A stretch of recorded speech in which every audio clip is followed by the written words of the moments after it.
2 Samuel chapter 18. And David numbered the people that were with him, and set captains of thousands and captains of hundreds over them. And David sent forth a third part of the people under the hand of Joab, and a third part under the hand of Abishai, the son of Zeruiah, Joab's brother, and a third part under the hand of Ittai, the Gittite. And the king said unto the people, I will surely go forth with you myself also. But the people answered, Thou shalt not go forth, for if we flee away, they will not care for us, neither if half of us die, will they care for us. But now thou art worth 10,000 of us. Therefore now it is better that thou succor us out of the city.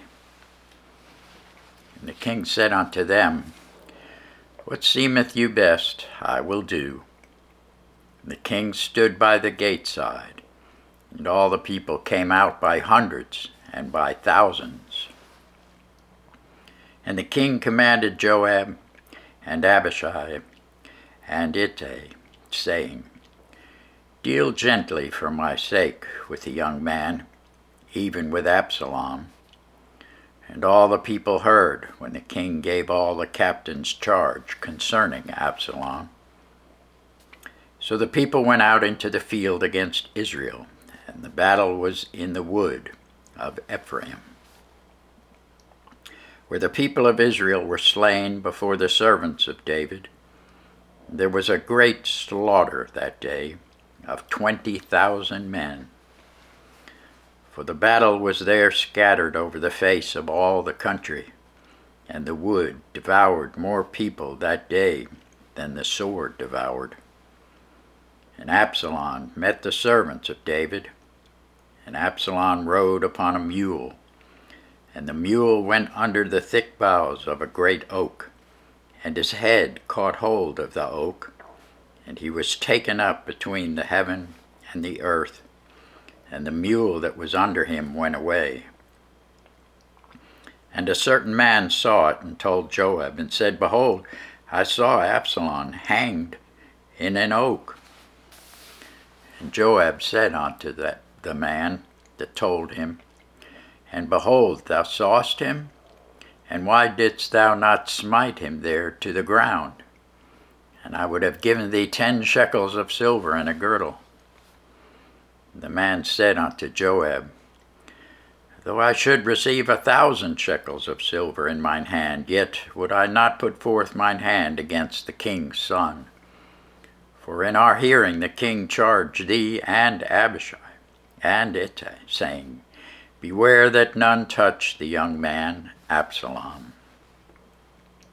Otherwise I should have wrought falsehood against mine own life, for there is no matter hid from the king, and thou thyself wouldst have set thyself against me. Then said Joab, I may not tarry thus with thee. And he took 3 darts in his hand, and thrust them through the heart of Absalom, while he was yet alive in the midst of the oak. 10 young men that bare Joab's armor compassed about and smote Absalom, and slew him. And Joab blew the trumpet, and the people returned from pursuing after Israel, for Joab held back the people. And they took Absalom, and cast him into a great pit in the wood, and laid a very great heap of stones upon him. And all Israel fled every one to his tent. Now Absalom in his lifetime had taken and reared up for himself a pillar, which is in the king's dale, for he said, I have no son to keep my name in remembrance. And he called the pillar after his own name, and it is called unto this day Absalom's place. Then said Amaz the son of Zadok, let me now run and bear the king tidings, how that the Lord hath avenged him of his enemies. And Joab said unto him, Thou shalt not bear tidings this day, but thou shalt bear tidings another day. But this day thou shalt bear no tidings, because the king's son is dead. Then said Joab to Cushi, Go tell the king what thou hast seen. And Cushi bowed himself unto Joab and ran. Then said Ahimaaz the son of Zadok yet again to Joab, But howsoever, let me, I pray thee, also run after Cushi. And Joab said, Wherefore wilt thou run, my son, seeing thou hast no tidings ready? But howsoever, said he, let me run. And he said unto him, Run. Then Ahimaaz ran by the way of the plain, and overran Cushi. And David sat between the two gates, and the watchman went up to the roof over the gate unto the wall, and lifted up his eyes and looked, and behold, a man running alone. And the watchman cried and told the king, and the king said, If he be alone, there is tidings in his mouth. And he came apace and drew near. And the watchman saw another man running, and the watchman called unto the porter, and said, Behold, another man running alone. And the king said, He also bringeth tidings. And the watchman said, Methinketh the running of the foremost is like the running of Ahimaaz, the son of Zadok. And the king said, He is a good man, and cometh with good tidings. And Ahimaaz called, and said unto the king, All is well. And he fell down to the earth upon his face before the king, and said, Blessed be the Lord thy God, which hath delivered up the men that lifted up their hand against my lord the king. And the king said, Is the young man Absalom safe? And Ahimaaz answered, When Joab sent the king's servant, and me thy servant, I saw a great tumult, but I knew not what it was.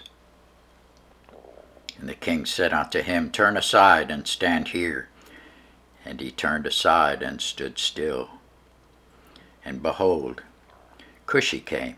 Cushi said, Tidings, my lord the king, for the Lord hath avenged thee this day of all them that rose up against thee. And the king said unto Cushi, Is the young man Absalom safe? And Cushi answered, The enemies of my lord the king, and all that rise against thee to do thee hurt, be as that young man is. And the king was much moved, and went up to the chamber over the gate, and wept.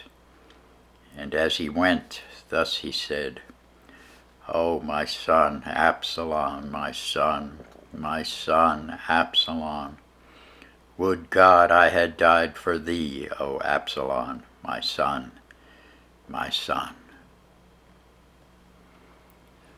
Thanks be to God for his word.